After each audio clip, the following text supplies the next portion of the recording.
Hey guys, it's me Juri and welcome back to this video. And this video is all about formalist approach, one of the critical approaches to literature. So we will be discussing formalist approach, but before that, let me ask you a question first. How would you like to be judged by other people? Is it by the way who you are in the past, or by the way who you are right now? Or you want people to assume who you really are based on your past behavior? Most probably, most people would actually choose for people to know us is for who we are right now. And the same goes with formalist approach. So when we say formalist approach, it focuses on the text. When we do a formalist criticism, we are just going to analyze the text. We're just going to be analyzing the text itself. The background of the author doesn't matter. Like Shakespeare? Shakespeare who? No one cares if you are the author of a certain text. What we care about is the text itself. We are going to be criticizing what's in the text. So now, in formalist approach, it uses close reading. So when we say close reading, meaning we have to read the text word by word, because we believe in formalist criticism that every word has a relation to one another, that these words are correlated, that these words have relationships. Sana all relationships. Now, it ignores the author, reader, and social context. The author's opinion, the reader's opinion, and the social background of the text doesn't matter. We only care about here the text itself. So what we are going to be looking at formalist criticisms are the imageries, figurative language in the text, the structure, and etc. Formalist approach studies text as only text. The use of literary devices, words, imageries, symbols shape the work itself. This strategy tends to focus on the formal aspect of the work.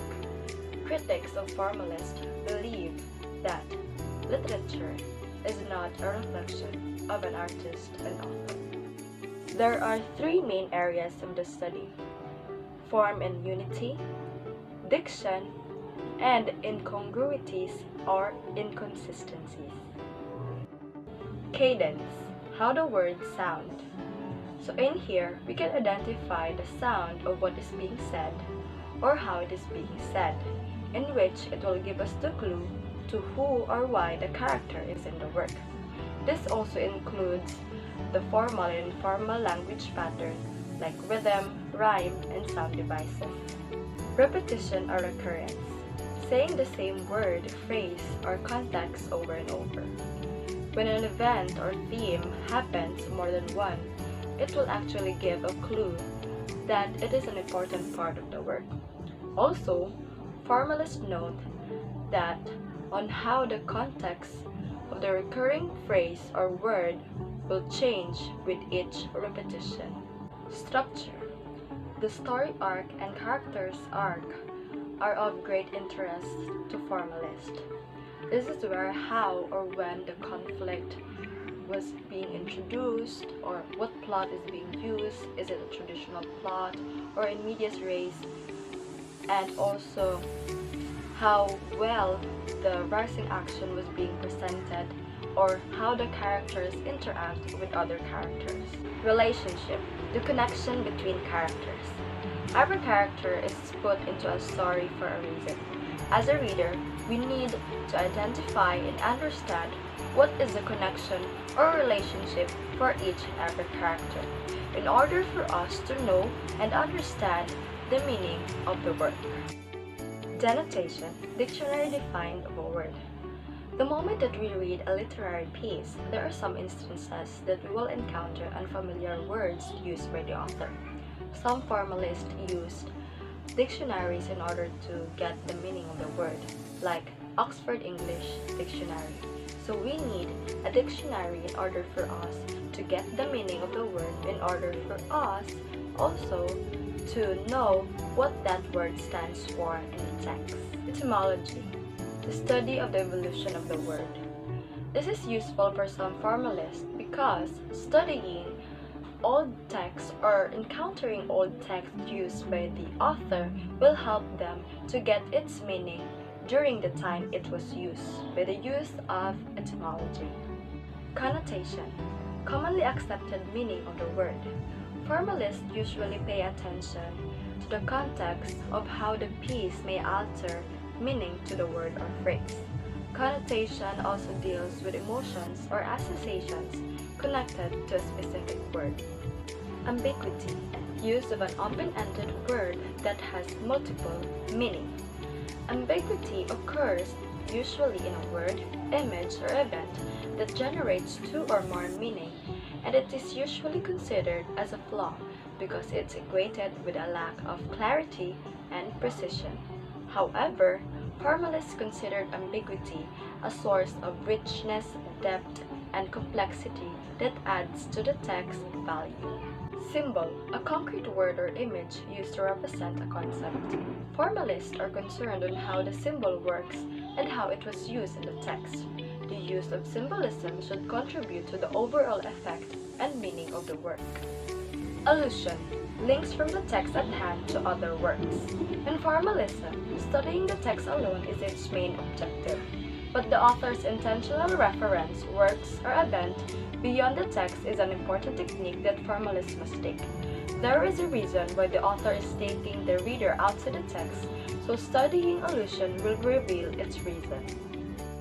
Formalists looked for tension and conflict. Irony and paradox are very important. Paradox is a statement that seems self-contradictory but represents the actual way things are.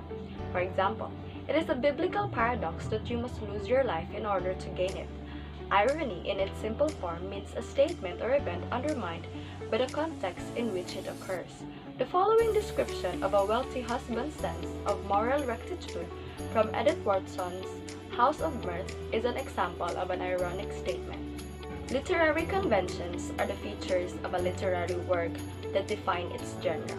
These elements can be tropes, arcs, cliches, or certain devices that help distinguish how your audience will classify your literary text.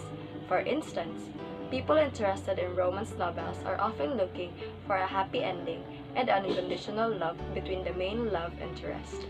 Betrayal and tragedy.